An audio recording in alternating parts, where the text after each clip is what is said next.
అంధకార దురాత్మ సంబంధమైన ఆకాశంలో ఉండే దురాత్మలతో మీరు పోరాడుడి అని ఉంది. నిత్యము మనము పోరాడాల్సిందే. నిజమే, నీ కన్నుతో నువ్వు పోరాడాలి. ఎందుకంటే ఒకవేళ నీ కన్ను నీకు ఇష్టం లేనివి చూడొచ్చు, దాన్ని నీ స్వాధీనంలో ఉంచుకోవడానికి. నీ శరీరంతో పోరాడాలి. ఉదయం ప్రార్థనకి లేవాలంటే నీ శరీరం ఇంకొంచెం పడుకో అని మనల్ని ఊరటిస్తుంది. అంటే దానితో పోరాడితే అప్పుడు నువ్వు లేచి ప్రార్థించగలుగుతావు. దేనికైనా పోరాటం తప్పదు.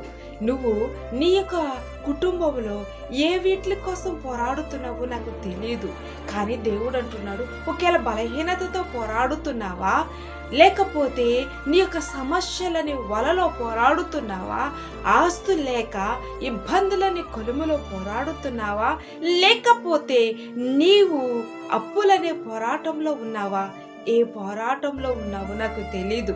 కానీ నా ప్రభువు ఏమని చెప్తున్నాడంటే, ఇక్కడ నాతో పోరాడు వారితో పోరాడుము అని మాట్లాడుతున్నాడు.